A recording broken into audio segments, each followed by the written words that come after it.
शंकरं शंकराचार्यं केशवं बादरायणं सूत्रभाष्यकृतौ वन्दे भगवन्तौ पुनः पुनः।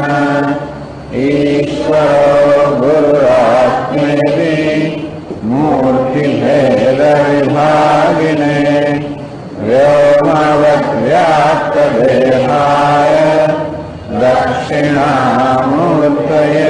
नमः। नमः श्री शंकरानंद गुरुपादाम्बुजन्मने सविलास महामोह ग्राहग्रासैक कर्मणे।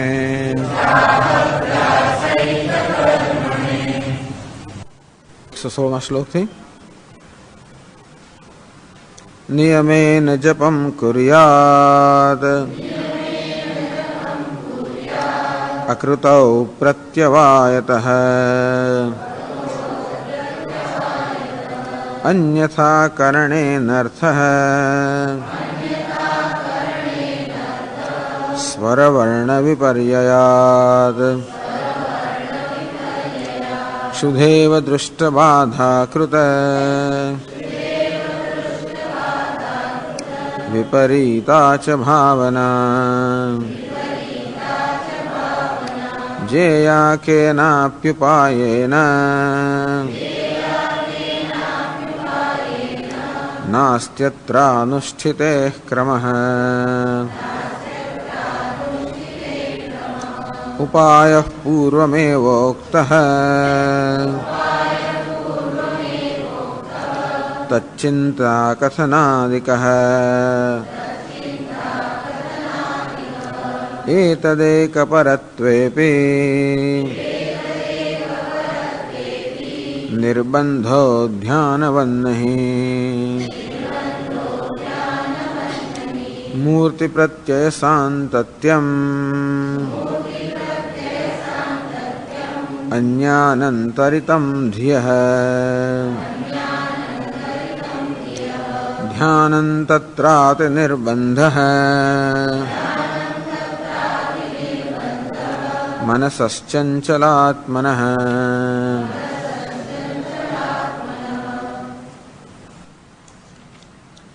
नियमेन जपम कुर्यात अकृतो प्रत्यवायतः। तो जपમાં ધ્યાનમાં તો નિયમ રાખવો પડે, કારણ કે આપણું કર્તવ્ય છે અકૃતો પ્રત્યવાયતઃ, અને આપણે આપણું નિત્યકર્મ ન કરીએ. આમ સંધ્યા ગાયત્રી વગેરે કરવાનો જે આદેશ છે શાસ્ત્રમાં, જે પ્રત્યેક મનુષ્યનું કર્તવ્ય છે ન કરીએ તો અકૃતો પ્રત્યવાયતઃ, તો પ્રત્યવાય દોષ લાગે, માટે કરવું જોઈએ. એક વસ્તુ ન કરવાથી પ્રત્યવાય દોષ લાગે, અન્યથા કરણે અનર્થ, અને વ્યવસ્થિત કરવું પડે. કરવાનું તો ખરું જ, ન કરીએ તો પાપ લાગે, અને કરીએ ત્યારે પણ વ્યવસ્થિત કરવું જોઈએ.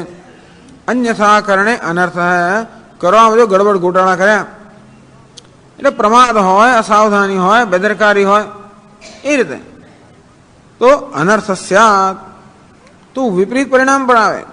સ્વર વર્ણ વિપર્યાદ, જો કે કથા કહી તે પ્રમાણે સ્વર કે વર્ણ આનો વિપર્ય થઈ જાય છે, એના કરતાં બીજો કે ઉલટો થઈ જાય તો અર્થ બદલાઈ જાય.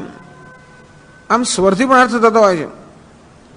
આ બધું પાણીની શાસ્ત્રમાં શિક્ષા બહુ સરસ રીતે સમજાવ્યું છે. ઉદાત્ત અનુદાત્ત બધાનો બહુ બધા નિયમો છે કે કયા વર્ણ પર ઉદાત્ત સ્વર હોવો જોઈએ, અનુદાત્ત હોવો જોઈએ, શા માટે હોવો જોઈએ, આ બધાના નિયમો છે. અને માટે સમજ્યા કર્યા વગર ગમે તે સ્વર આપણે બોલીએ તો શક્ય છે કે એનો અર્થ બદલાઈ જાય, અને એકને બદલે બીજો વર્ણ બોલીએ તો પણ અર્થ બદલાઈ જાય. કોઈ કૃતજ્ઞતા, કૃતજ્ઞતા એવું જાત જાતનું થતું હોય છે. ઘણી વાર એકને બદલે બીજો શબ્દ બની જાય, અર્થમાં બદલાઈ જાય. તો અંતેથી આ બધામાં બહુ ધ્યાન રાખવું પડે. એટલે કહેવાનો ભાવ એ છે કે આ જપમાં, ધ્યાનમાં, નિત્ય કર્મમાં તો આ બધી કાળજી હોવી જોઈએ, તો જ આપણું ધાર્યું પરિણામ મળે. નહીંતર તો આપણને ધાર્યું તો નહીં, પરંતુ વિપરીત પરિણામ પણ મળે. આ ક્ષણ મળે છે અદૃષ્ટ ફળ જોઈતું હોય તો. અદૃષ્ટ ફળ અર્થાત કોઈ પુણ્ય આપણે પ્રાપ્ત કરવું હોય, એટલે આ પ્રકારનું કોઈ ધાર્મિક કર્મ કરવા દ્વારા આપણને પુણ્ય કે બીજી કોઈ વસ્તુની પ્રાપ્તિની જે અપેક્ષા હોય તો પછી એ કર્મ વ્યવસ્થિત આદેશ પ્રમાણે કે નિયમ પ્રમાણે કરવું પડે. આપણને સંધ્યાવંદન કરવામાં કે જપ કરવામાં બીજું કોઈ અદૃષ્ટ ફળની અપેક્ષા ન હોય કે એથી મને પુણ્ય પ્રાપ્ત થાય, સ્વર્ગ પ્રાપ્ત થાય, એવી કંઈ પ્રાપ્તિની ઈચ્છા ન હોય. માત્ર ઈશ્વરને પ્રસન્ન કરવા માટે કરતા હોય, ગાતા હોય, ભગવાનને ખુશ કરવા માટે તો વાંધો નહીં, ગમે તેવું ગાય તો ચાલે. ભીમસેન તો ગાય તો એને જંગલમાં જઈને ગાવું પડે કે લોકો સાંભળવા તૈયાર નહોતા. ભીમસેન તો એ રાગે એમને કૃષ્ણ ભગવાન માટે ગાય એકલો તોય પણ એટલે ટૂંકમાં ભીમને ગાવાનું બહુ ગમે એવું કહે છે. હનુમાનજીને ગમે ભીમને ગમતું હશે ભીમસેનને. બીજા બધા કે ભાઈ અહીંયા ના ગાઈશ, તું બહાર ત્યાં જઈને ગા, એવી જગ્યાએ જઈને ગા કે જેથી કોઈ સાંભળે નહીં તને. બિચારો જંગલમાં જઈને ગાય ત્યારે પણ કેટલા ગધડાઓ ત્યાં ભેગા થઈ ગયા એવું કહે છે. આ બધી કથાઓ છે. એટલે બિચારો ભીમ બહુ દુઃખી થઈ ગયું કે આ કેવું છે જો ભગવાન કે નહીં હું તો પ્રસન્ન છું. ભગવાને ખુશ કરવા માટે ગાતો હતો પણ ગમે તો સ્વરમાં ગાય તો ભગવાન પ્રસન્ન છે. પણ ભગવાન પાસે અપેક્ષા રાખતો હોય કે ભગવાન ખુશ થઈને મને કંઈક આપે તો ભગવાન કે ભાઈ આ વ્યવસ્થિત ગા. તો દૃષ્ટ ફળ જો હોય અર્થાત જે કરતા હોય એ જ ફળ હોય, એ સિવાય બીજી કોઈ અપેક્ષા ન હોય તો નિયમો વગેરેની એટલી બધી અપેક્ષા નથી. પરંતુ કર્મ દ્વારા આપણે કશું અદૃષ્ટ ઈચ્છતા હોઈએ તો પછી નિયમોની આવશ્યકતા હોય છે. શુદ્ધૈવ દુષ્ટબાધા કૃત વિપરીતા જ ભાવના. જેવી રીતે ભોજન કરવામાં માત્ર આપણે એટલી જ અપેક્ષા હોય કે મારી ભૂખ મારી ક્ષુધા નિવૃત્ત થાય. આમ ક્ષુધામાંથી જન્મતી પીડાની નિવૃત્તિ એ જ એક માત્ર ભોજન માટે કે ભોજન માટેનું જો અપેક્ષા હોય તો વાંધો નહીં, જેમ ખાવો એમ ખાઓ, જે ખાવો એ ખાઓ, જ્યારે ખાવો તેમ ખાઓ. જો માત્ર ક્ષુધા નિવૃત્તિ એ જ અપેક્ષા હોય તો એટલું જ પ્રયોજન હોય તો. પણ ભોજન કરવાને કારણે મને કંઈક પુણ્ય પ્રાપ્ત થાય, પરલોક પ્રાપ્ત થાય, એ પ્રકારની જો અપેક્ષા હોય તો ભોજન વ્યવસ્થિત રીતે કરવું જોઈએ. અમુક જ વસ્તુ ખવાય, અમુક ના ખવાય. અમુક સમય ખવાય, અમુક સમય ના ખવાય. અમુક સ્થળે ખવાય, અમુક સ્થળે ના ખવાય. અમુક રીતે ખવાય, અમુક રીતે ના ખવાય. બધું ધ્યાન રાખવું પડે. જો ભોજન કરવા દ્વારા આપણે ક્ષુધાની પીડાની નિવૃત્તિ ઉપરાંત કંઈક ફળ ઈચ્છતા હોઈએ, પણ જેને એવી ચિંતા નથી, જેને માત્ર ભૂખ જ સમાવી છે, એના માટે કોઈ નિયમ નથી.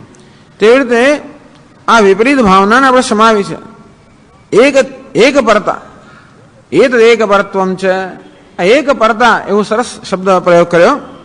બસ બ્રહ્મ પરતા, આપણે માત્ર બ્રહ્મમાં જ રત રહેવું. શેના માટે? વિપરીત ભાવના. તો હું દેહ છું એનું વિપરીત ભાવના કહેવાય, હું બ્રહ્મ છું યથાર્થ ભાવના કહેવાય. તો યથાર્થ ભાવનાથી વિપરીત ભાવના નિવૃત્ત કરવી એ જ માત્ર જેનું પ્રયોજન છે.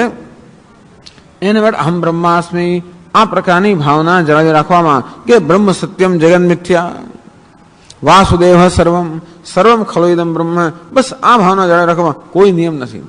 જ્યારે રાખવી હોય, જે રીતે રાખવી હોય, સુતા બેઠા ગમે તે રીતે કરવાનું. સર્વમ ખલોઇદમ બ્રહ્મ વાસુદેવ સર્વમ અહમ બ્રહ્માસ્મિ બ્રહ્મ સત્યમ જગન મિથ્યા. એમ કારણ કે જે કોઈ ક્ષણે આ પ્રકારની ભાવના જાળવી રાખવામાં આવે એ જ ક્ષણે પેલી વિપરીત ભાવના નિવૃત્તિ થાય અને આ ભાવના સંસ્કાર દ્રઢ થવા માંડે. આપણે દ્રષ્ટફળની અપેક્ષા છે. આપણે એટલું જ જોઈએ કે ભાઈ વિપરીત ભાવના જે બધો અનર્થ કરનારી છે એમાંથી મારું મન મુક્ત થાય. તેથી આ એક પરતાના અનુષ્ઠાનમાં કોઈ પ્રકારનો ક્રમ કે નિયમ નથી. ઉપાય પૂર્વમેવોક્ત તચ્ચિંતા કથનાદિક તચ્ચિંતનમ તત્કથનમ અન્યોન્યમ તત્પ્રબોધનમ એક પરત્વમ. આ એક પરતા અમે કહી ચૂક્યા કે કેમ આપણા મનને એક અથવા બીજી રીતે કેવી રીતે બ્રહ્મમાં કે બ્રહ્મના દર્શનમાં કેવી રીતે મનને આપણે એકાગ્ર કરવું, બ્રહ્મ દર્શનમાં પ્રવૃત્ત કરો, બસ બીજું કાંઈ નહીં. નસીબ જોગે સર્વમ ખલોઇદમ બ્રહ્મ, બધું જ બ્રહ્મ હોવાને કારણે આ બ્રહ્મ દર્શનમાં કે બ્રહ્મમાં ચિત્તને કેન્દ્રિત કરવામાં કોઈ એક વિષયમાં કેન્દ્રિત કરવાની જરૂર નથી. હવે ગ્રંથકાર મુખ્ય આ કહેવા માંગે છે કે ધ્યાન અને બ્રહ્મચિંતનમાં કે એક પરત્વમાં આ મોટો ફાયદો છે કે મૂર્તિ પ્રત્યે સાંતત્યમ અન્યાનંતરિતમ ધ્યેય. આપણે ધ્યાન કરતા હોઈએ તો કોઈ એક મૂર્તિનું ધ્યાન કરતા હોઈએ, કોઈ એક મંત્રનું ધ્યાન કરતા હોઈએ તો આવશ્યકતા છે કે આપણું મન બીજા બધા વિચારોથી મુક્ત થાય અને માત્ર એક જ રૂપનું કે એક જ ગુણનું કે પછી એક જ નામનું ચિંતન કરે, એમાં જ કેન્દ્રિત થાય. એનું નામ ધ્યાન. એટલે ધ્યાન કરતા હોઈએ ત્યારે આપણો જે ધ્યાનનો વિષય છે એ બીજા બધા વિષય કરતા જુદો છે.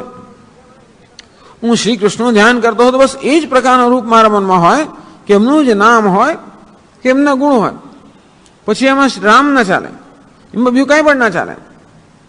અને પછી જોડે હું ધારો કે આમ એ કંઈ ફૂલ પણ જોવું ને વૃક્ષ પણ જોવું ને આ વાદળો પણ જોવું ને પછી ગાય ઘોડાને પણ જોવું અને પછી શ્રી કૃષ્ણનું ધ્યાન ના થઈ શકે, કારણ કે એ બધા વિષયો શ્રી કૃષ્ણ કરતા જુદા છે. એક રૂપનું ધ્યાન કરતા હોઉં, એક નામનું ધ્યાન કરતા હોઉં તો બીજા બધા રૂપ એક રૂપ કરતા જુદા છે, બીજા બધા નામ એક નામ કરતા જુદા છે. જ્યારે બ્રહ્મમાં બધા જ રૂપ બ્રહ્મના છે, બધા જ નામ બ્રહ્મના છે, અને માટે બ્રહ્મનું ચિંતન કે બ્રહ્મનું દર્શન છે, ચિંતન કરતા બ્રહ્મનું દર્શન. સર્વમ ખલુ ઇદમ બ્રહ્મ, આ સર્વ બ્રહ્મ છે. નામરૂપ મિથ્યા છે અને આનું અધિષ્ઠાન સત્ય છે. કોઈ પણ નામરૂપ જે હોય ક્યારે પણ અધિષ્ઠાન ન તો બાધન જ કરી શકે. નામરૂપ ત્યારે જ હોઈ શકે જ્યારે અધિષ્ઠાન હોય, જેમ કે અલંકાર ત્યારે જ હોઈ શકે જ્યારે સુવર્ણ હોય. તેથી અલંકારનો ગમે તો ઘાટ હોય. જો માત્ર તમારે બંગડીનું ધ્યાન કરવું હોય તો પછી બુટ્ટી ના ચાલે. એમાં તો બુટ્ટીનો વિચાર આવે, ખસેડી નાખવો પડે, ઝાંઝર ખસેડી નાખવો પડે, કંઠી. તો કે એક જ વસ્તુનું ધ્યાન કરવું હોય બંગડીનું, તો બંગડીનો આકાર છે એ બુટ્ટીના આકાર કરતા જુદો છે, બંગડી નામ બુટ્ટીના નામ કરતા જુદું છે, બંગડીનું કાર્ય બુટ્ટીના કાર્ય કરતા જુદું છે. અને માટે બીજા નામ, બીજા રૂપ, બીજા કાર્ય આ બધામાંથી મારા ચિત્તને હું હટાવું કે નિવૃત્ત કરું તો જ માત્ર બંગડી નામના ખ્યાલમાં મારા ચિત્તને કેન્દ્રિત કરી શકું. અન્યાનંતરિતમ ધ્યેય, તો એક વિષયનું ધ્યાન થઈ શકે જ્યારે બીજા બધા વિષયો, બીજા બધા નામ રૂપ આ બધાને મનમાંથી આપણે હટાવી દઈએ અથવા મને એ બધામાં નિવૃત્ત કરીએ તો જ આપણે એક વિષયનું ધ્યાન કરી શકીએ. જ્યારે સોનાનું ધ્યાન કરવું હોય તો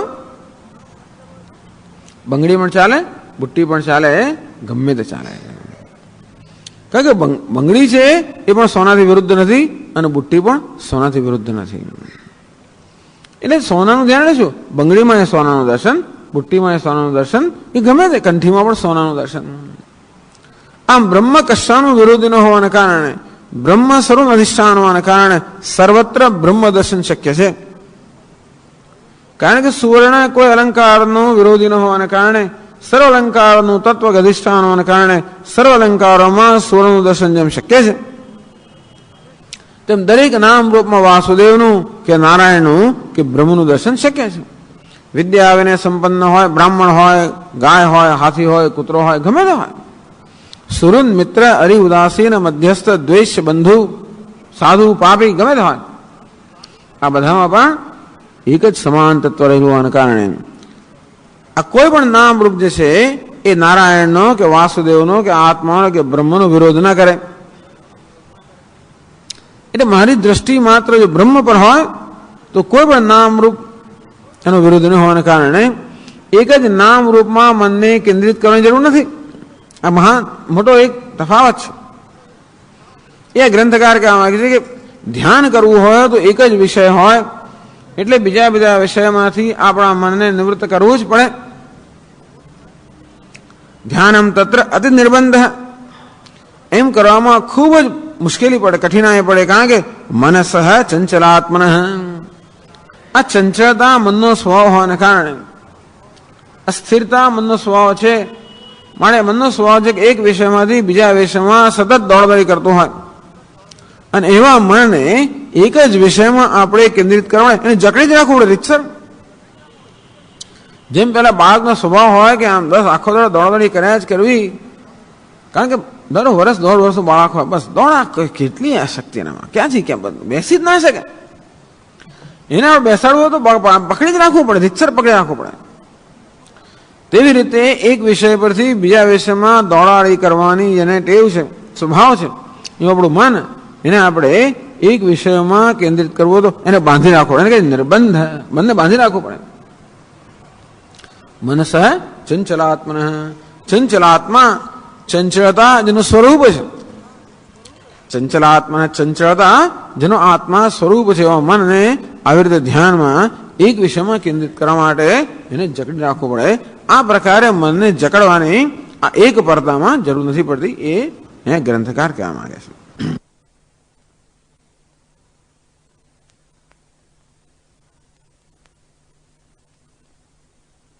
કરી એટલે હાથી ચંચળ, તુરગ એટલે ઘોડો ચંચળ. તો સ્તંભાદો એકત્ર બંધને, આવા ઘોડાને કે હાથીને સ્થિર રાખવો તો બાંધવો જ પડે. ઉપરોધો ભવતી, તેથી એને ખરેખર આપણે જકડવો પડે તો જ આપણે એને થાંભલા સાથે દોરડા વગેરે બાંધી શકીએ. તેવી રીતે સતત દોડાદોડ કરવી એવો જો સ્વભાવ છે, એવા મનને પણ એક વિષયમાં કેન્દ્રિત કરવા માટે આપણે જાણે કે વિષયરૂપી થાંભલા સાથે જકડવું પડે. એમાં ખૂબ મુશ્કેલી પડતી હોય છે. મનસ ચાંચલ્યાદવ ગીતા વાક્યમ પ્રમાણયતી, કે આ મન ચંચળ છે, અસ્થિર છે, એ વિષયમાં ભગવદ્ ગીતાના વાક્ય પ્રમાણ રૂપે એ ગ્રંથકાર દર્શાવે છે 120માં શ્લોકમાં. ચંચલમ હિ મનઃ કૃષ્ણ પ્રમાથી બલવદૃઢમ તસ્યાહમ નિગ્રહમ મન્યે વાયોરિવ સુદુષ્કરમ. અર્જુન કહે છે 6ઠ્ઠા અધ્યાયમાં, ચંચલમ હિ મનઃ કૃષ્ણ યોયમ યોગ ત્વયા પ્રોક્ત સામ્યેન મધુસૂદન. હે મધુસૂદન, યોયમ ત્વયા સામ્યેન યોગ પ્રોક્ત. ભગવાન આપણે જે સામ્ય યોગની વાત કરી, સર્વભૂતસ્થમાત્માનમ સર્વભૂતાની ચાત્મની ઈક્ષતે યોગ યુક્તાત્મા સર્વત્ર સમદર્શન. ભગવાને 6ઠ્ઠા અધ્યાયમાં કહ્યું કે પ્રાણી માત્રમાં રહેલો એક આત્મા અને એક આત્મા રહેલા સર્વ પ્રાણીઓના જે સમદર્શન આ સમતત્વનું દર્શન કરવાનો જેનો સ્વભાવ છે, એવો યોગી આ પ્રકારે સમતાનું દર્શન કરે છે. યોયમ યોગસ્ત્વયા પ્રોક્ત સામ્યેન મધુસૂદન. પણ હે મધુસૂદન, આપણે જે સામ્ય યોગની વાત કરી એમાં મારા મનને સ્થિર કરો અત્યંત કઠિન છે. કેમ? ચંચલમ હિ મનઃ કૃષ્ણ પ્રમાથી બલવદૃઢમ. હે કૃષ્ણ, હિ કારણ કે મનઃ ચંચલમ, અમારું મન ચંચળ છે. ચલ અને ચંચલ, અતિશય ચલન કરવું કે શીઘ્ર ચલન કરવું, જેનો સ્વભાવ છે નામ ચંચલ. ગુજરાતમાં ચંચળ નામ પણ હોય છે, ચંચળબેન, ચંચળ માસી વગેરે. તો જોઈને નામ પડે એવું ગમે એમ, પણ ચંચળ એવું પણ નામ હોય. ચંચલમ હિ મનઃ કૃષ્ણ, હે કૃષ્ણ, મન તો ચંચળ છે. ચંચળ હતું તો સ્થિર કરે ને. પ્રમાથી પ્રમથનશીલમ પુરુષસ્ય વ્યાકુલત્વ કારણમ. તો કે નહીં, એ ચંચળ છે, દોડાદોડ કરતું તો પકડીને એક જગ્યાએ એને પકડી રાખ અને બાંધી દે. તો કે પ્રમાથી તો પકડવું તો મને ફેરવે એવું છે, પ્રમથન કરનારું છે, વલોવી નાખનારું છે. કામ એના વિવેક પ્રમથને સમર્થન. આ મનમાં વિવેક આપણે કરતા હોઈએ અને મન એકદમ કામ ને એવા કામ ક્રોધનો વિચાર કરીને આપણા વિવેકને પણ ક્યાંનું ક્યાંય ફેરવી નાખે. પુરુષસ્ય વ્યાકુલત્વ કારણમ. આ મનમાં વ્યાકુળતા ઉત્પન્ન કરે છે. ચંચળ તો છે એટલું જ નહીં, પરંતુ આ મહા અત્યંત વ્યાકુળતા ઉત્પન્ન કરનારું છે. તો કઈ વાંધો નહીં, એવું હોય તો પણ એને તું ફરવા ના દઈશ, એને પકડી રાખ. બલવત, પરમાથી બલવત, સમર્થમ અનિગ્રાહ્યમ. મારા કહેતા જોડવા છે. ઘણી વાર માં પેલા દીકરાને આમ પકડવા જાય ને, પકડી રાખવા જાય, છટકી જાય, એક મુક્કો મારે તો એને જ વાગે બિચારી. ઘણી વાર શું થાય છે કે માં પેલા મુક્કો મારે એને જ વાગે.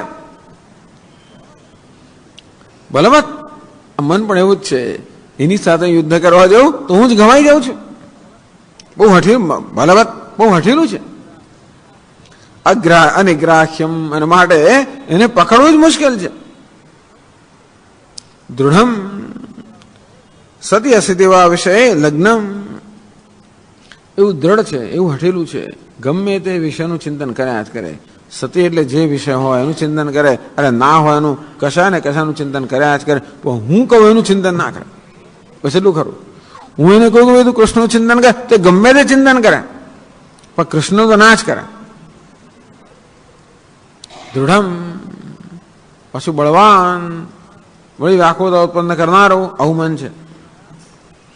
તતઃ ઉદ્ધર્તુમ અશક્યમ.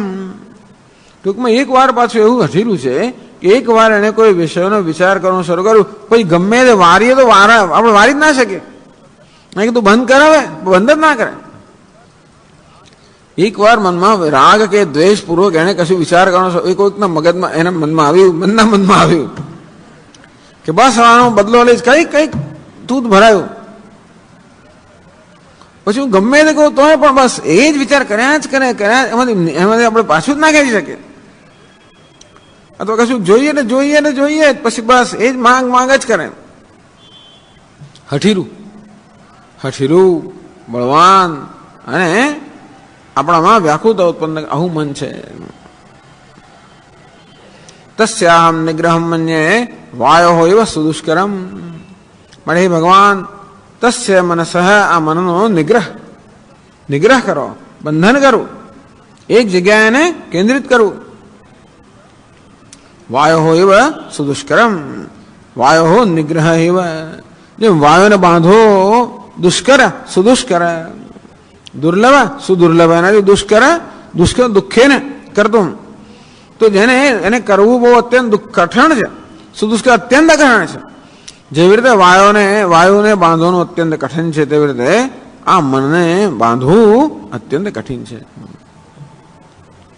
એટલે ગ્રંથકાર તમે કહેવાય ધ્યાન વગેરેની અંદર તો કેવી પીડાઓ છે, જ્યારે અમારા આ એ બ્રહ્મ પરત્વમાં આવી પીડાઓ નથી. એટલા માટે આ તો ઉલટું જ કહે છે. આમ તો હંમેશા આપણે કહેતા હોઈએ છીએ કે આપણા મનને તો કોઈ નામરૂપનો સહારો જોઈએ. જે નિર્વિશેષ છે એનું ચિંતન કરવું બહુ મુશ્કેલ છે, સવિશેષનું ચિંતન સરળ છે. નહીં તો ગ્રંથકાર કહે છે કે એ બહુ જુદી વાત છે. પણ આ મનને તો એક જુદા જુદા નામ રૂપમાં વિચરણ કરવાની એવી ટેવ પડી ગઈ છે કે કોઈ પણ એક નામ રૂપમાં એને કેન્દ્રિત કરવું, સ્થિત કરવું, સ્થગિત કરવું બહુ કઠણ છે. અમારું બ્રહ્મ કેવું છે, બધા નામ રૂપમાં છે. એટલે કોઈ પણ નામ રૂપ હોય તો પણ ત્યાં આગળ અસ્થિ ભાતિ પ્રેમ તો હોવાનું જ. પ્રતિબોધ વિદિતમ મતમ, ગમે તે બોધ, ગમે તે વિચાર મનમાં કેમ ના જન્મે? વેદાંતી લોકો તો વિચારનો વિરોધ ના કરે. પ્રતિબોધ વિદિતમ મતમ, જેમ જેમ બોધમ પ્રતિ, જેમ જેમ મનમાં એક વૃત્તિ ઉઠતી જાય, એ પ્રત્યેક વૃત્તિના સંદર્ભમાં બ્રહ્મનું દર્શન કરવું. કેવી રીતે? એ વૃત્તિનું પ્રકાશક, એ વૃત્તિનું સાક્ષી, જેને કારણે વૃત્તિનું જ્ઞાન થાય છે, જે વૃત્તિનું પ્રકાશક છે. વૃત્તિ જેનું રૂપ છે, પ્રત્યેક વૃત્તિ એક નામ રૂપ છે, પણ જેના નામ રૂપ લીધેલું છે ચૈતન્ય. આમ ચૈતન્ય કોઈ વૃત્તિનું વિરોધી ન હોવાના કારણે જેને ચૈતન્યના દર્શન કરવા છે, બધાના મનમાં વૃત્તિ હોય. એ તો આને સરળ કહે છે, જુદા પ્રકારનો છે. પરંતુ આ મનને કોઈ એક જગ્યાએ પકડીને બેસાડો તો બહુ જ કઠણ છે. મનસ દુર્નિગ્રહત્વે નિર્દુર્નિગ્રહત્વે વાસિષ્ઠ વાક્યમી પ્રમાણાય. જેમ ભગવદ્ ગીતાના વાક્યને પ્રમાણ માટે પ્રમાણિત કરવા માટે આપ્યું, તેવી રીતે યોગ વશિષ્ઠમાંથી પણ એક વાક્ય કહે છે કે મન કેવું, મનનો નિગ્રહ કરવો, મનને બાંધવું, મનને એકાગ્ર કરવું કેટલું કઠણ છે. કહે છે 121 શ્લોકમાં, અપ્યબ્ધિપાનાન મહતઃ સુમેરુન્મૂલનાદપે અભિવન્યશનાत् સાધ વિષમશ્ચિત્ત નિગ્રહ. વશિષ્ઠ ઋષિ રામચંદ્રજીને કહે છે, હે સાધો રામચંદ્ર, અપે અબ્ધિપાનાત महत सुमेरु उन्मूलनादपि वन्यशनादपि हे साधो विषम चित्त निग्रह. आ चित्तनो निग्रह करो, चित्तने बांधવું વિષમ અત્યંત કઠિન છે. અબ્ધિપાનાત, સમુદ્રનું પાન કરવા કરતા પણ આ મનને એક જગ્યાએ કેન્દ્રિત કરવું વધારે કઠિન છે. સુમેરુ ઉન્મૂલનાદપી, આ સુમેરુને આપણે ઉન્મૂલન કરવું, ઉખાડી નાખો, આખા સુમેરુ ઉખાડી નાખવો એ શક્ય છે, પણ મન એક જગ્યાએ બાંધવું વધારે કઠિન છે.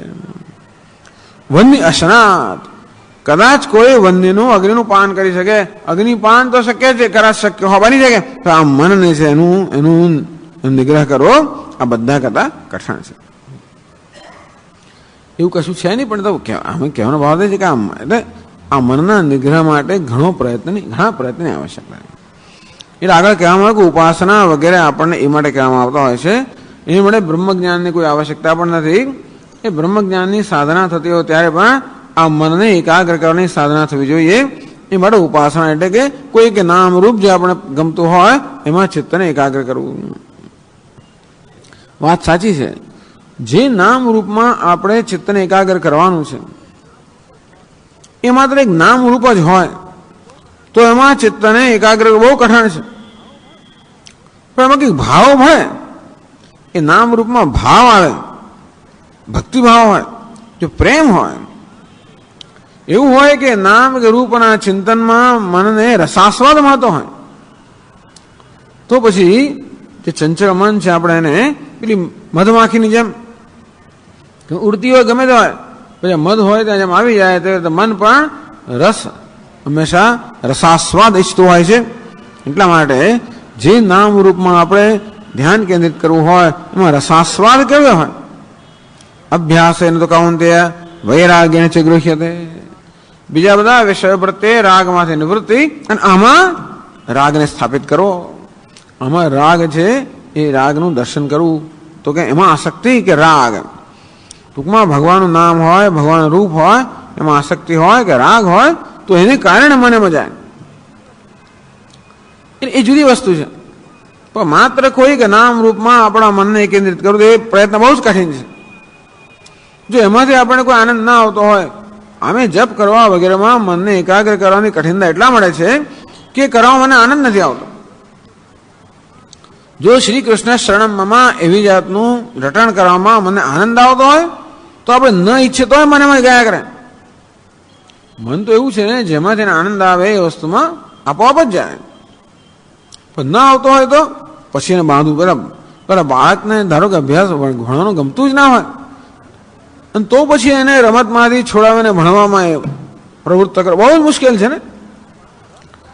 કોઈ કરતા એને ભણવામાં રસ જાગૃત થઈ જાય તો પછી વાંધો નથી, એને જાતે જ ભણવાનો છે.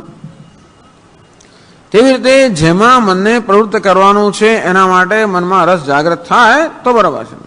અને ન થયો હોય તો અબ્ધિપાનાત, તો સમુદ્રને પીવો સરળ છે કે મનની બહિર્મુખ પ્રવૃત્તિ છે અને એમાંથી એને નિવૃત્ત કરીને અંતર્મુખ બનાવવું અને સ્વભાવને બદલવો. આમ જળનો સ્વભાવ છે કે ઉપરથી નીચેના સ્તરે વહી જવું અને એને નીચેથી ઉપરના સ્તરે ધારો કે આપણે વહેવડાવવું હોય તો કેવું કરવું, શું કરવું પડે? બહુ જ પ્રયત્ન કરવો પડે.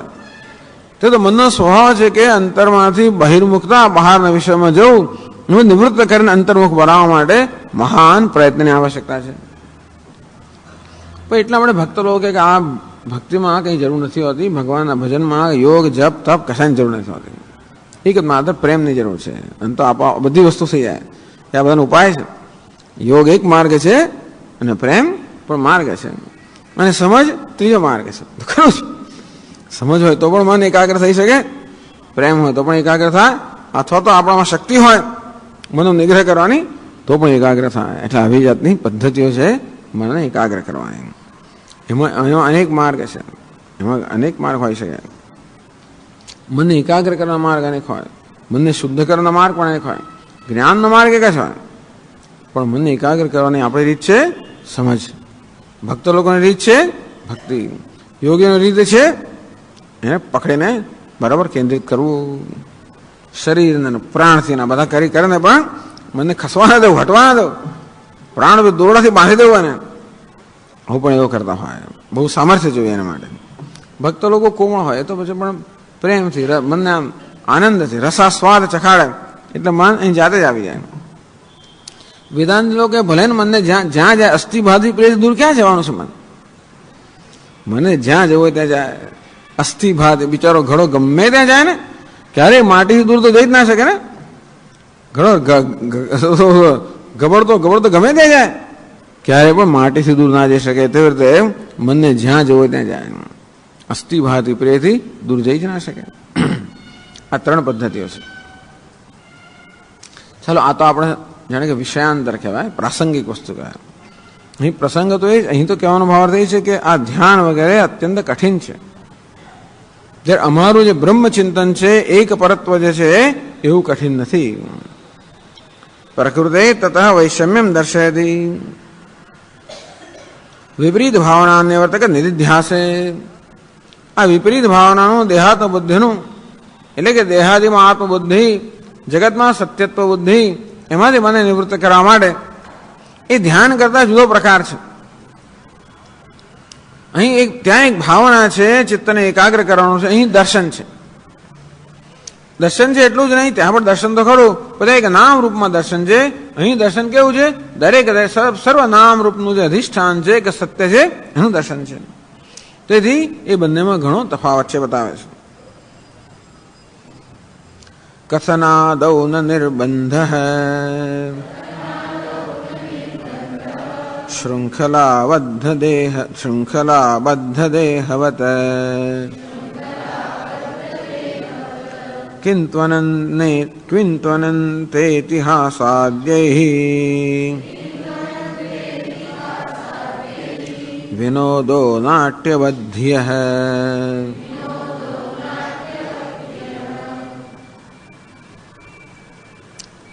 કથનાનો ન નિર્બંધ. અમે શું કહ્યું? તદેક પરત્વમ છે બ્રહ્માભ્યાસમ વિદુર્બુધા. આ બુદ્ધિમાન લોકો, જ્ઞાની પુરુષ આને બ્રહ્માભ્યાસ કહે છે. એક પરત્વ, માત્ર બ્રહ્મ પરતા.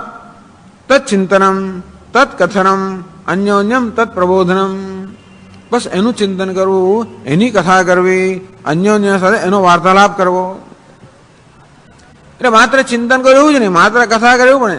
જે આપણો જે પ્રકારનો મિજાજ હોય, મનમાં જેવી રુચિ હોય એ પ્રકારે કરી શકાય. કથનાવ દૌ ન નિર્બંધ. બ્રહ્મની કથા કરીએ આપણે તો એમાં કોઈ નિર્બંધ નથી. અર્થાત બ્રહ્મની કથામાં આપણા મનને કોઈ રીતે બાંધવાની જરૂર એટલા માટે નથી પડતી કે જે કંઈ છે બ્રહ્મ જ છે. એટલું જ નહીં, પરંતુ આ બ્રહ્મનું કથન આપણે અનેક બધી કથાઓનો આધાર લઈને પણ કરી શકીએ. ન નિર્બંધ શૃંખલાબદ્ધ દેહવત. વ્યતિરેકી દૃષ્ટાંત આપે છે. શૃંખલાબદ્ધ દેહવત, જેવી રીતે દેહને કોઈ શૃંખલાથી બાંધી દેવામાં આવે તેવી રીતે આ કથા વગેરે કરવામાં મનને બાંધવાની જરૂર નથી. શૃંખલાબદ્ધ દેહસ્ય યથા નિર્બંધ. આમ શૃંખલાથી, બેડીથી, જંજીરથી બાંધેલો હોય દેહ, એ જે બંધાયેલો હોય તેવી રીતે ધ્યાનમાં આપણા મનને એ રીતે બાંધવું પડે એક વિષય સાથે, પરંતુ કથા વગેરેમાં એ પ્રકારે આપણા મનને બાંધવાની જરૂર નથી. રામચંદ્રની કથા ચાલતી હોય, બસ તું રામ રામ જ બધામાં. જન્મ્યા ત્યારથી રામ, અને છેક પછી એમણે પોતાના નિવાસમાં ગયા ત્યાંથી રામ. અનેક વસ્તુ થાય. બાળ લીલાઓ એમની હોય, પછી અયોધ્યા, પછી તો પાછું જે રાજ્યાભિષેકમાં જે બધું નાટક થયું એ બધું હોય, પછી વનવાસ હોય, આખું બધું ચાલ્યા કરે કથા. એ બધાનું કેન્દ્ર કયું? રામ. એવી રીતે આપણે બ્રહ્મની કથા કરતા હોય, બધાનું કેન્દ્ર બ્રહ્મ. તો એટલે કહ્યું કે એમાં જેમ જેવી રીતે રામજીની કથા કરવામાં, એટલે કથામાં એનો આપણે આપણા મનને કોઈ એક વિષયમાં બાંધી રાખવું પડતું હોતું નથી કે જે છે રામ જ છે. તો કથામાં આપણા મનને એક વિષયમાં બાંધી રાખવું ના પડે. જેમ પેલા ઘોડાને કે હાથીને બાંધી રાખવો પડે, કે બાળકને આપણે જકડી રાખવું પડે, તેવી રીતે કથામાં આપણા મનને બાંધી રાખવાની કે જકડી રાખવાની જરૂર નથી.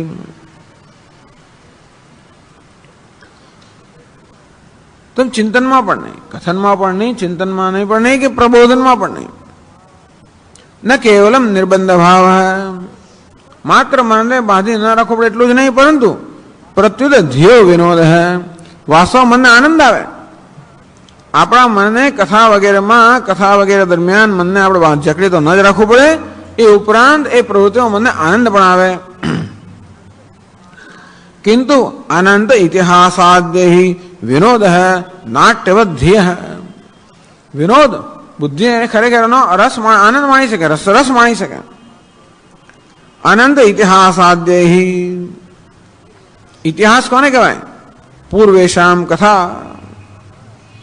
ઇતિ આસ ઇતિહાસ ઇતિ હ આસ આ પ્રમાણે બન્યું એનો ઇતિહાસ. પૂર્વેશામ કથા એ જનક રાજાની હોય, યાજ્ઞવલ્ક ઋષિની હોય, આ બધી કથાઓ હોય. તો એ કથાઓ પણ ચાલતી હોય, જોડે જોડે બ્રહ્મ કથન પણ ચાલતું હોય, બ્રહ્મ ચિંતન પણ ચાલતું હોય. તો ઇતિહાસાદ્યય ઇતિહાસ વગેરે આદિ છે એવું લૌકિક કથા અનુકૂળ યુક્તિ દૃષ્ટાંત પ્રદર્શનાદિનામ. જોડે જોડે એ કથાઓ કહેતી વખતે આપણે બીજી લૌકિક આપણે બીજા દ્રષ્ટાંતો પણ આપીએ, એને સમજાવવા અનુકૂળ તર્ક પણ આપતા હોઈએ. ટૂંકમાં બ્રહ્મના આ પ્રકારે કથનમાં આપણા મનને ખરેખર તો વિચરણ કરવા માટે એક મોટું ક્ષેત્ર મળી રહે. આપણા મનને કોઈ એક વિષયમાં જ આપણે બંધ કરવું હોય, ધ્યાન કરવું હોય તો એને પોતાના વિચરણમાંથી મુક્ત કરીને એક વિષયમાં બાંધવું પડે. જ્યારે બ્રહ્મની કથા કરવી હોય ત્યારે સર્વત્ર બ્રહ્મ હોવાના કારણે અથવા જે કથન કરતા હોઈએ એ બ્રહ્મથી સંબંધિત હોવાના કારણે આપણા મનને બ્રહ્મનું કથન કરતા કરતા પણ વિશાળ ક્ષેત્રમાં વિચરણ કરવાનું મળે. સરળ છે. કિંતુ અનંત ઇતિહાસાદ્ય વિનોદ એમ કરવામાં આનંદ આવે. કે નાટ્યવત ધ્યેય દૃઢ બુદ્ધિને નાટ્યવત નૃત્ય ક્રિયા નિરીક્ષણ ઇવ. જેમ નાટક કે નૃત્ય વગેરેના નિરીક્ષણ કરવામાં વગેરે જોવામાં જો મનને આનંદ આવે તેવી રીતે આ મનને પણ કથાનો આનંદ આવે. કથા કરવાનો પણ આનંદ આવે, કથાને સાંભળવાનો પણ આનંદ આવે. એ આનંદ પણ માણતા જઈએ અને જોડે જોડે બ્રહ્મ કથન થતું જાય અને એને કારણે પેલી વિપરીત ભાવના છે પણ નિવૃત્ત થતી જાય. એટલે ધ્યાન જે પેલું છે એ જેમાં આપણા મનને કોઈ એક જ વિષયમાં કેન્દ્રિત કરવામાં આવે અને આ બ્રહ્મ એક પરતા એમાં સર્વમ ખલુ ઇદમ બ્રહ્મ સર્વ બ્રહ્મ છે. આત્મા એ વેદમ સર્વમ આ સર્વ આત્મા છે. એવું હોવાને કારણે આત્મા એ સર્વનો વિરોધી નથી, બ્રહ્મ પણ સર્વનો વિરોધી નથી. જેમ કહ્યું તે પ્રમાણે સુવર્ણ કોઈ અલંકારનો વિરોધી નથી. એક જ અલંકારનું ચિંતન કરવું હોય તો બીજા અલંકારમાં વિચારને મનોથી દૂર રાખવો જ પડે. જ્યારે સુવર્ણનું ચિંતન કરવું હોય તો કોઈ પણ અલંકારનું ચિંતન જેમ થઈ શકે તેવી રીતે બ્રહ્મ એ સર્વ ઉપાદાન કારણ હોવાને કારણે અસ્થિભાદી પ્રિય સચ્ચિત આનંદ પ્રત્યેક નામ રૂપનું અધિષ્ઠાન હોવાના કારણે એ કશાનો વિરોધી નથી. એટલું કરવું એનું દર્શન કે નામરૂપ મિથ્યા છે અર્થાત વેશ છે અને અસ્થિભાદી પ્રિય સત્ય છે. તો બ્રહ્મનું દર્શન નામરૂપના મિથ્યાત્વનું દર્શન, દેહની અંદર આત્મબુદ્ધિના મિથ્યાત્વનું દર્શન. તેથી આ નામરૂપના મિથ્યાત્વનું દર્શન નામરૂપનું વિરોધી નથી. નામરૂપ હોય તો પણ એના મિથ્યાત્વનું દર્શન થઈ શકે. જેવી રીતે આપણે રંગમંચ પર પેલા ભિખારીને જોતા હોય તો પણ એ ભિખારીને જોવું પેલા અભિનેતાને જોવાનું વિરોધી નથી. ભિખારીને જોતા હોય ત્યારે પણ એના નામરૂપનો બાદ કરીને આપણે જેવી રીતે પેલા અભિનેતાના દર્શન કરી શકીએ તેવી રીતે નામરૂપના દર્શન સાથે પણ બ્રહ્મનું દર્શન થઈ શકે. તેથી આમાં વિનોદ ધ્યેય બુદ્ધિને વિનોદ પણ થાય. નનુ કથાદિભિ અપી તદેક પરત્વ વિઘાતસ્યાત. તમે કથાઓ કરો પછી એક પડતા રહે કેવી રીતે? કથાઓ તો અનેકતા બધી હોય ને. રામજી જન્મ્યા પછી મોટા થયા ને આ બધું ઘણું બધું થાય. તો કથાદિભિ અપી તમે કથન કરો, ચિંતન કરો, વાર્તાલાપ કરો તો એક પરત્વ કેમ રહે? અનેકનું ચિંતન થતું હોય, અનેકતા અંદર આવતી હોય છે તો ભાઈ એક પરત્વ આપણું મન એકને જ પર હોય, એકમાં જ રત હોય એ કેવી રીતે બની શકે? એ જ મહત્વની વસ્તુ છે કે આ દ્વૈત છે ને એ દ્વૈતનું વિરોધી નથી. દ્વૈત છે તો પણ અદ્વૈત છે. એટલા જ માટે આ બ્રહ્મનું ચિંતન એ અનેકતાનું વિરોધી નથી. તો એ જ ગ્રંથકાર કહેવા માંગે છે. પ્રશ્ન એવો થયો કે બ્રહ્મ તો એક દ્વિતીય છે અને કથાનું આપણે જયારે કથા જયારે કરતા હોઈએ ભલે ને બ્રહ્મ સંબંધની કથા હોય તો પણ એમાં અનેકતા આવવાની જ છે. તો કથામાં રહેલી અનેકતા જે છે એ શું બ્રહ્મ એક છે એનું આપણને એમાંથી આપણા મનને વિક્ષિપ્ત નહીં કરે, વિચલિત નહીં કરે. એ આશંકા એમ કહીને 123માં શ્લોકમાં કહે છે ચિદેવાત્મા જગન મિથ્યેતિ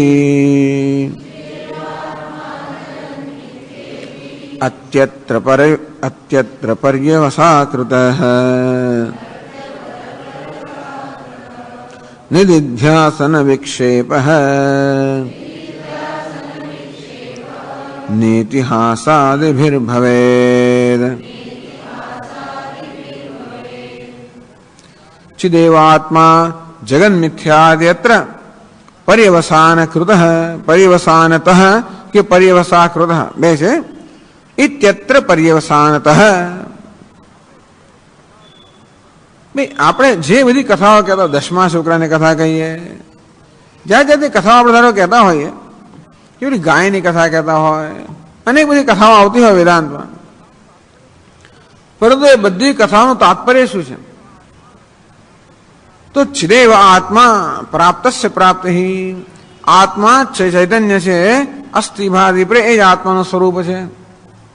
જગન મિથ્યા, સંસાર મિથ્યા છે, નામરૂપ મિથ્યા છે. ટૂંકમાં એટલે અત્ર પર્યવસાનતઃ. આ બધી કથાનું તાત્પર્ય શેમાં છે? ટૂંકમાં આપણે બ્રહ્મની કથા કરતા હોય, આ બધી બ્રહ્મની કથા છે. એટલે સંન્યાસ આશ્રમમાં એમ કે કથા, શામ કો કથા હોતી है. આપણે એમ કે ભાઈ બ્રહ્મ કથા તો ભલે રામાયણ કે ભાગવત ની થાય કે નહીં, આને લોકો કથા કે, આ પ્રકારના પ્રવચન એ લોકો કથા કહે, બ્રહ્મની કથા.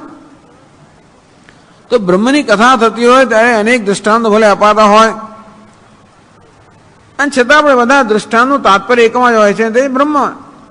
બધા દૃષ્ટાંતોનું તાત્પર્ય એકમાં જ હોય કે આત્મા એક જ સત્ય છે, અન્ય સર્વ મિથ્યા છે, બ્રહ્મ સત્ય છે, જગત મિથ્યા છે. આ વસ્તુમાં જ બધું તાત્પર્ય હોય છે, એક જ દ્રષ્ટિ હોય હંમેશા.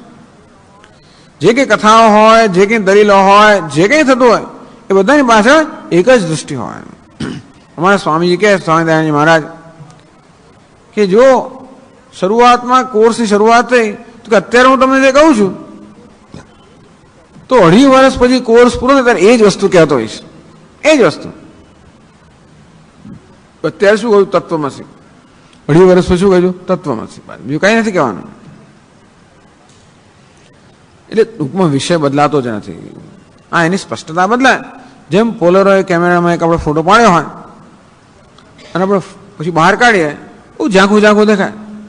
સ્વામીજી દેખાય, ખાસ જરાક આમ ખબર છે કે સ્વામીનો ફોટો માટે આપણે ઓળખી પાડીએ. જેમ જેમ જોઈએ તેમ તેમ સ્પષ્ટ થતું જાય, સ્પષ્ટ થતું જાય. 2 મિનિટ થાય, બધા રંગ ને બધી વિગતો જેમ ઉપસી આવે, તો નવું કંઈ ના થાય. જે છે એ જ વધારે વધારે સ્પષ્ટ થતું જાય. તેવી રીતે વેદાંતમાં એક જ વાત કરવાની, બીજી વાત કરવાની નહીં. તત્વમસી એ ઉપયોગી છે જ નહીં. પહેલા દિવસે પણ તત્વમસી અને છેલ્લા દિવસે પણ તત્વમસી. ઉપક્રમ ઉપસંહાર અભ્યાસ. બસ એવું હોવાને કારણે વક્તાનું અને શ્રોતાનું જે આ મન છે કે બુદ્ધિ છે, એનું કેન્દ્ર એક જ હોય છે. આવડું થવા જ ના દે. શાસ્ત્ર કે વક્તા પણ આપણા મનને બીજે જવા જ ના દે ને. એક જ જગ્યાએ એનું કેન્દ્ર જ એક જ હોય. આ શંકરાચાર્ય મહારાજ ત્યારે ભાષ્ય લખે, ત્યારે ભાષ્યની રચના કરતા હોય ત્યારે શું, એમનું તો ચિત્ત એક જ જગ્યાએ હોય. જ્યાં નજર કરે ત્યાં આકાશમાં જોયો તો એમને વેદાંત જ દેખાય બધા. એ જ વાદળમાં દોડતા જોયો તો ઓહો અભ્રેશુ ધાવત્સુ ધાવન્યો યથા શશી. કે જેવી રીતે વાદળો દોડી રહ્યા છે અને કોઈને એમ લાગે કે આ ચંદ્ર દોડી રહ્યો છે, તેવી રીતે વાસ્તવમાં આ દેહની ઇન્દ્રિયો બધામાં અનેક પ્રવૃત્તિ છે અને કોઈને ભ્રમથી એમ થાય કે આત્મા પ્રવૃત્ત છે. એમને જ્યાં જોઈએ ત્યાં એક જ વસ્તુ દેખાય, કારણ કે એમના મનમાંનું કેન્દ્ર, એમનું કેન્દ્ર બહુ સ્પષ્ટ છે. એટલા માટે આ અદ્વૈત વેદાંત એક એવી વસ્તુ છે જે કશાની વિરોધી નથી. સરળમાં સરળ છે, બાકી બધું અઘરું છે. બધી વસ્તુ અઘરી છે. ચિદેવ આત્મા જગન મિથ્યા. અને કોઈ કહે ને કે આ વસ્તુ સામે આનંદ કોને ના આવે? આપણને એક જ વસ્તુ કહેવામાં આવે છે પહેલા દિવસે કે તું પૂર્ણ છે. બીજું જગત મિથ્યા હોય કે ના હોય, અગત્યની વસ્તુ શું છે? પૂર્ણમદ પૂર્ણમિદમ. હું પૂર્ણ છું. હું એકલો પૂર્ણ હોય તો મજા ના આવે. બધાએ પૂર્ણ છે તો વધારે મજા આવે. આપણે એકલા આમ કદાચ આપણને એમ લાગે હું એકલો સારું છે ને બીજા ખરાબ છે, શરૂઆતમાં કદાચ આપણને સારું લાગે, પછી ના ગમે આપણને. હું પણ પૂર્ણ છું, બધાએ પૂર્ણ છે, સર્વપૂર્ણ છે, તો કોઈ ભય નથી આપણને. પૂર્ણતા ગુમાવવાનો ભય નથી, પૂર્ણતા પર આક્રમણનો કોઈ ભય નથી. એ સ્વસ્થતા છે. ઇદમ પૂર્ણમ અદઃ પૂર્ણમ. અદઃ કહેવો તો તે પણ પૂર્ણ છે, ઇદમ કહો તે પણ પૂર્ણ જ છે. આ એક જ દ્રષ્ટિ. એઓને કારણે જે કથાઓ હોય, જે ચિંતન હોય કે જે ચર્ચા હોય, આ બધી ચર્ચાનું કેન્દ્ર એક જ હોય છે. તેથી ઇતિહાસાદીનામ આત્મા ચિન્માત્ર રૂપ ન દેહાદ રૂપ. જે કે કથાઓ કહેવામાં આવે, જે કે દૃષ્ટાંત આપવામાં આવે, જે કે દલીલો કરવામાં આવે, એ બધાનું પર્યવસાન, બધાનું તાત્પર્ય એક વાત છે કે આત્મા ચિન્માત્ર રૂપ, એક શુદ્ધ ચિત્ત સ્વરૂપ આત્મા છે. ન દેહાદ રૂપ, આ દેહ વગેરે આત્મા નથી, આત્મા શુદ્ધ ચૈતન્ય રૂપ છે. જગત છે મિથ્યા, આ જગત મિથ્યા અર્થાત આ જે દ્વૈત મિથ્યા છે, આ ભેદભાવ મિથ્યા છે, આ દુઃખ અન્યાય સંઘર્ષ બધો મિથ્યા છે. એ બધાના ઘરમાં વાસ્તવમાં એક છે, એકતા છે, સંવાદિતા છે, પ્રેમ છે, એ સત્ય છે. આ જ કહેવાનું. એક તસ્મિન અર્થે પર્યવસાનાત, આ જ વસ્તુમાં, આ જ અર્થમાં આ બધી કથાઓનું, બધી ચર્ચાઓનું પર્યવસાન તાત્પર્યમાં જ છે. તેથી નિરિધ્યાસન વિક્ષેપો ન, પણ નિરિધ્યાસન વિક્ષેપ ઇતિહાસાદ વિર્ભવે, ઇતિહાસ કથા વગેરેમાં આપણા નિરિધ્યાસન અર્થાત બ્રહ્મની એક પરતાનો વિક્ષેપ થતો નથી. કારણ કે જે બધી કથાઓ વગેરેનું તાત્પર્ય તો આ એકમાં જ હોય છે. ન તો એદ પરત્વ શબ્દાભિધેય છે નિરિધ્યાસન છે વિક્ષેપ. અહીં ગ્રંથમાં એક પરત્વમ કે છે, એમના નિરિધ્યાસન, એમાં વિક્ષેપ થતો નથી. કારણ કે બ્રહ્મનું દર્શન અને બ્રહ્મ કોઈ નામ રૂપમાં વિરોધ નથી, તેવું હોવાના કારણે ઇતિહાસમાં, કથા વગેરેમાં કોઈ વિક્ષેપ નથી. હા, જો કથાકારનો હેતુ હોય તો એક વસ્તુ સ્પષ્ટ છે કે જે કથા કરતો હોય અને જે કથા સાંભળતો હોય એના મનમાં સ્પષ્ટતા હોય શેને માટે કથા થઈ રહી છે, એ સિવાય બીજું કોઈ પ્રયોજન આવી જાય કે વિરોધનું એવું બધું પ્રયોજન આવી જાય તો કોઈક રીતે કથા કરતી વખતે, પ્રવચન કરતી વખતે કોઈક રીતે બીજા પર પ્રભાવ કંઈક કરવું, ટૂંકમાં બ્રહ્મચિંતન સિવાયનું બીજું કોઈ પણ જો એમાં પ્રયોજન આવે તો જરૂર મનમાં વિક્ષેપ જન્મે. અંદર મારો કંઈક બળાપ હોય, બહાર કાઢવા માટે કથા થતી ઘણી વાર થાય ને. આ માણસને તક મળે બોલવાની ત્યારે ઘણા પ્રયોજન હોઈ શકે, ઘણો બળાપ અંદર ભરેલો હોય, એ ઘણી બહાર નીકળતો હોય, એવું પણ થાય. ઘણી વાર આપણું મન જરા ક્યાંક વિક્ષિપ્ત થઈ જાય, વિચલિત થઈ જાય, અને પછી વિનોદમાં પડી જાય, કોઈ ટીકા નિંદામાં પડે, એવું જ્યાં ત્યાં બીજા રસ લેવા માંડીએ. એકવાર આ કથામાં બ્રહ્મ રસ સિવાયનો કોઈ રસ લેવાની પ્રવૃત્તિ થઈ તો જરૂર વિક્ષેપ થઈ જાય, વક્તાનો પણ થઈ જાય અને શ્રોતાનો પણ થઈ જાય. પણ એવું જો ના હોય તો ગમે તે કથા ચાલતી હોય, ઇતિહાસ જે કંઈ ચાલતો હોય, બધામાં એકતા જળવાઈ રહેતી હોય છે, એક વાક્યતા, એક તાણતા જળવવાની શક્યતા છે. એટલે પેલો પૂછે છે નનુ ઇતિહાસાદિનામ અંગીકારે, આપ જે કહેતા હો કે આવી રીતે કથન કરવામાં, ભૂતકાળનો ઇતિહાસ, કથાઓ, આ બધી વસ્તુઓમાં મનને પ્રવૃત્ત કરવા છતાં પણ જો એક પરત્વ કે નિરિધ્યાસનો વિક્ષેપ ન થતો હોય તો પછી બીજી પ્રવૃત્તિ કરી શકે કે નહીં. કૃષ્યાદ એવી પ્રસક્તિ સ્યાદ, તો અમે ધારો કે ધંધો કરતા હોઈએ, ખેતી કરતા હોઈએ, બીજી પ્રવૃત્તિ કરતા હોઈએ તો પણ આ એક પરત્વ થઈ શકે ને.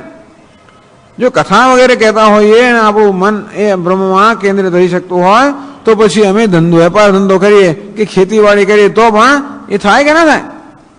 તો કે ના. 124 શ્લોકમાં એ કહે છે કૃષિ વાણિજ્ય સેવાદૌ કાવ્ય તર્કાદિકેષુ ચ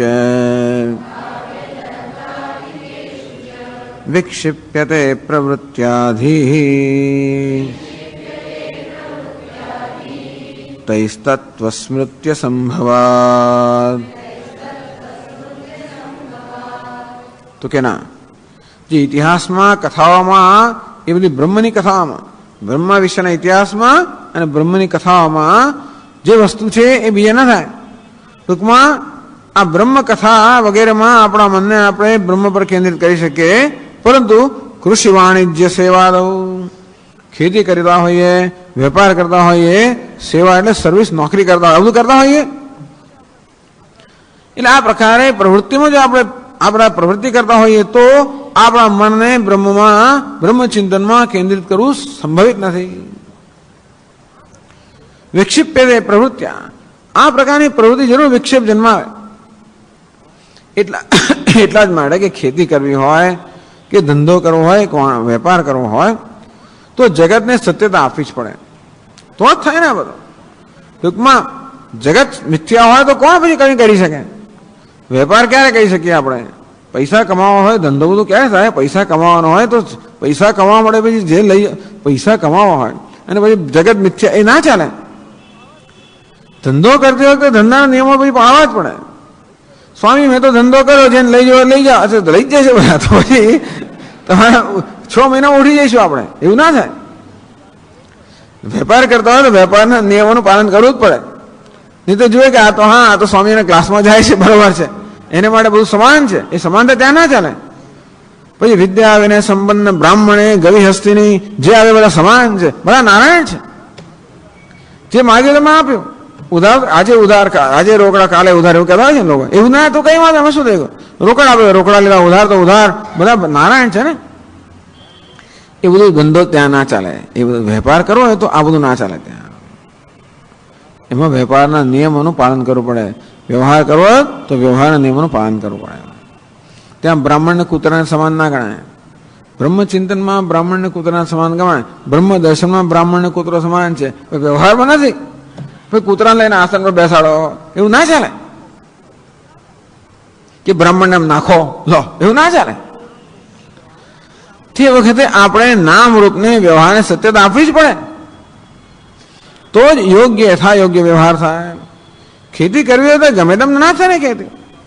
ખેતર જ્યારે ખેડવાનું ત્યારે ખેડવાનું હોય, બીજ વાવવાનું હોય ત્યારે વાવવાનું હોય, જે કરવાનું ત્યારે કરવાનું હોય.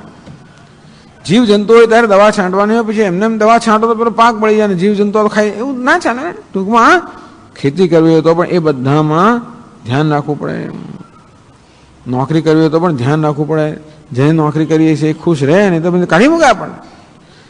ટૂંકમાં ઘણા લોકો એવા હોય છે કે વેદાંતનો જ્યાં પ્રયોગ કરવાનો ના હોય ત્યાં પ્રયોગ કરી બહુ દુઃખી રહે જીવનમાં. મેં જોયું છે માણસોને. વેદાંતનો પ્રયોગ થાય પણ જે એ લોકો સમજે છે એવું તો ના થાય.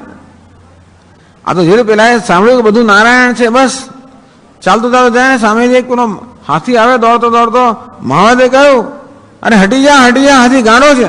તો કે નારાયણ છે ને, નારાયણ મને શું કરવાનો છે? જે નારાયણ હાથી રૂપી નારાયણ જે પછી એને પકડ્યો સૂંઢમાં જે ફંગોયો, બિચારો 6 મહિનો ખાટલો થઈ ગયો. અને પછી ગુરુજીને એકવાર મળવા આવ્યા કે શું થયું તને? તો કે મહારાજ આપે કહ્યું ને શું નારાયણ છે? તો મેં આપે કહ્યું કે બધું નારાયણ છે. તો કે શું થયું? આવી રીતે થયું, આમ હાથી દોડતો આવતો તો ગાંડો હતો. પછી મહાવત એમને ચેતવ્યો, પણ નારાયણ છે હાથી માટે હું તો પછી હું તો ચાલતો રહ્યો, તો નારાયણ આવું કર્યો? તો મહાવત નારાયણ હતો કે નહીં? મહાવત પણ નારાયણ જ હતો ને. મહાવતે કહ્યું હટી ગયો, કેમ ના હટી ગયો? નારાયણ જ તને કહ્યું ને, કેમ ના હટી ગયો? લેવું થાય ટૂંકમાં. એટલે નારાયણ બરોબર છે, પણ કઈ રીતે એનું દર્શન કરવું, કઈ રીતે પ્રયોગ વ્યવહારમાં કરવો, એ પણ એક સમજ માંગેલા છે. વ્યવહારમાં હાથી જુદો ને મહાવત પણ જુદો, શંકા નથી. જેમ મહાવતને હાથ મિલાવી, હાથી સાથે કઈ ના મિલાવાય તો પછી એને મૂડ હોય ના હોય તો ફેંકી દે આપણને. એટલા માટે બધા સાથે થોડો વ્યવહાર ના થાય. કૂતરું ભસતું આવતું હોય તો આપણે પછી દોડવું જ પડે, કરી દઈશું. સ્કૂટર જતા હોય ને 6 કૂતરા પડ્યા હોય, કૂતરાનો સ્વભાવ જ છે, તો દોડવું ભાગવું જ પડે. જો ત્યાં આગળ પછી ઉભા રહ્યા તો પછી ના ચાલે. ટૂંકમાં કૃષિ વાણિજ્ય સેવા દઉં પ્રવૃત્તિ વિક્ષિપ્ય દે, આપણા મનને વિક્ષેપ થવાનો જ, કારણ કે તો જ આપણી પ્રવૃત્તિ થઈ શકે જ્યારે જગતને સત્ય આપવામાં આવે. કાવ્ય તર્કાદિશે કે શું છે? કાવ્ય તર્ક વગેરેમાં પણ કાવ્ય એટલે કેવું કાવ્ય? પેલું બધું કાલિદાસ, બીજા બધા કાવ્યો, એવા કાવ્યો સરસ હોય કાવ્ય, પણ છતાંય પણ એમાં પણ આ બધી વસ્તુને સત્યતા આપે તો જ આપણે બધા રસાસ્વાદ લઈ શકીએ. આ વેદાંતિક લોકોને થોડા બેચારા પ્રવચન સાંભળી તકલીફ પડતી હોય છે. સ્વામીજી હું બ્રહ્મ છું તો હું પૂજા કોની કરે? આ પહેલો જ પ્રશ્ન થાય. આપ કહો છો બધું હું બ્રહ્મ છું, જેની પૂજા કરું છું એ બ્રહ્મ, તો કોની પૂજા કરે? આવું થઈ જાય ને. પૂજા કરવામાં તો પછી અમારે તો ભાઈ દ્વૈત ભાવ લાવવો પડે. તેવી રીતે કાવ્ય વગેરેની અંદર પણ આપણે એનો રસ ક્યારે માણી શકીએ? પૂજાનો રસ ક્યારે માણી શકીએ? હું જે રસનો રસાસ્વાદ લેનારો ભોગતા હોઉં ત્યારે જ, નહીં તો ના માણી શકાય. હું બ્રહ્મ છું, ના બ્રહ્મ છે, ફૂલ બ્રહ્મ છે, એવું ના ચાલે. એનો રસાસ્વાદ ત્યારે જ લઈ શકીએ જ્યારે એ જે એને દ્વૈત છે એને કંઈક સત્યતા આપણે આપીએ ત્યારે જ. તેવી રીતે આ કાવ્ય વગેરે રસાસ્વાદ ક્યારે લઈ શકીએ? રામચરિત માનસ વગર રસાસ્વાદ ક્યારે લઈ શકીએ? રામજી છે, સીતા છે, રાવણ છે, તો જ રાવણ પણ બ્રહ્મ છે અને રામ પણ બ્રહ્મ છે, તો પછી કઈ મજા જ ના આવે ને. પછી એવું ના ચાલે ત્યાં આગળ. અને કે આ જો ને રામજી તો જે પાર્વતીજીને જો તકલીફ થયેલી ને કે ભગવાન શિવજીને પૂછે કે ભગવાન આપ કોનું નામ રટન કરો? રામ રામ રામ. આપણા ઈષ્ટ દેવતા રામ કોણ છે? આ દશરથના પુત્ર એટલે કે હોતા છે આપણા ઈષ્ટ દેવતા આવા રામ? એમનો તો રાગ જ દ્વેષ છે. જુઓ ને, એમની પત્ની મારે સીતાજી મારે કેવો રાગ, અંતેથી રાવણ જયારે અપહરણ કર્યું ચોથા આંસુ રડે. આવા કેવા ભગવાન તમારા?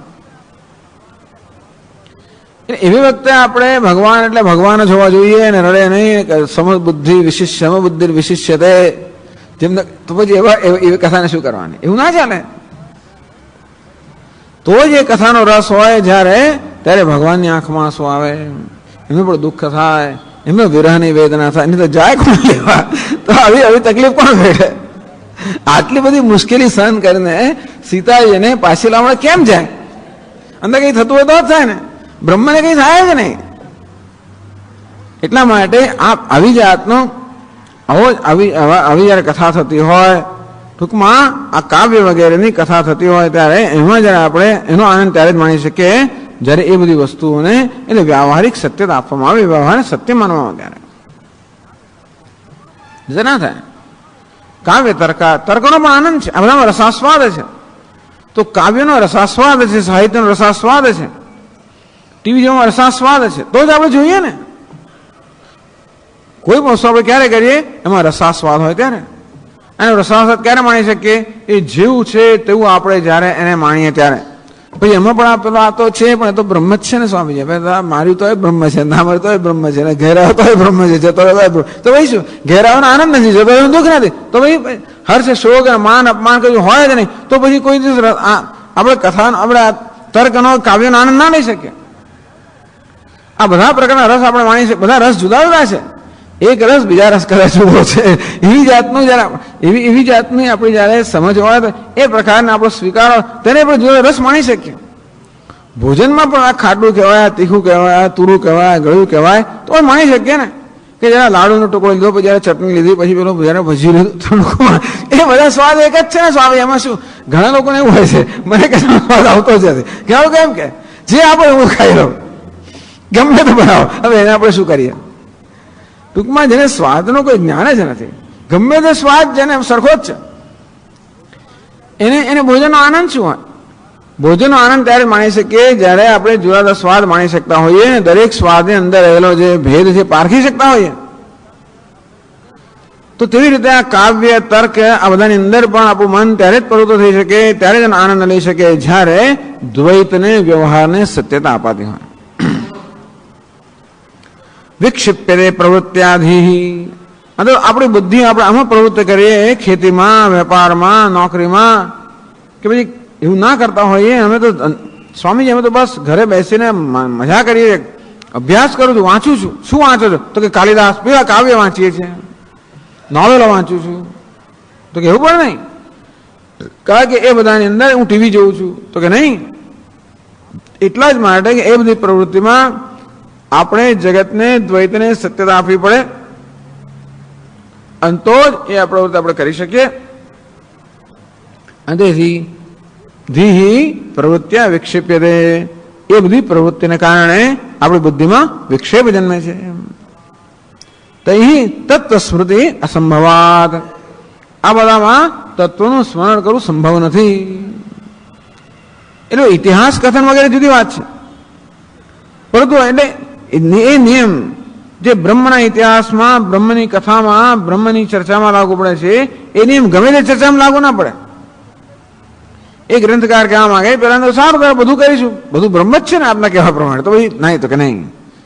આ બધી પ્રવૃત્તિમાં મનને વિક્ષેપ થતો હોવાના કારણે બ્રહ્મનું સ્મરણ ના રહી શકે. એટલા માટે અતિ પ્રસંગ તમે પછી એને એક વસ્તુ લાગુ પડે માટે બધે લાગુ પડાવે છે તો કે બરોબર નથી. આ પ્રકારે ગ્રંથકાર સરસ સરસ ચર્ચાઓ કરે છે કે કેવી રીતે આ બ્રહ્મચિંતનમાં શું સાવધાની રાખવાની, એટલે બ્રહ્મચિંતન સરળ છે છતાં પણ કયા પ્રકારની સાવધાની રાખવી જોઈએ એ પણ આપણે સમજાવ્યા છે. ઓમ પૂર્ણમદઃ પૂર્ણમિદં પૂર્ણાત પૂર્ણમુદચ્યતે પૂર્ણસ્ય પૂર્ણમાદાય પૂર્ણમેવાવશિષ્યતે. ઓમ શાંતિ શાંતિ શાંતિ. શંકરં શંકરાચાર્યં કેશવં બાદરાયણં सूत्रभाष्यकृतौ वन्दे भगवन्तौ पुनः पुनः. ईश्वरो गुरुरात्मेति मूर्तिभेदविभागिने व्योमवद्व्याप्तदेहाय दक्षिणामूर्तये नमः.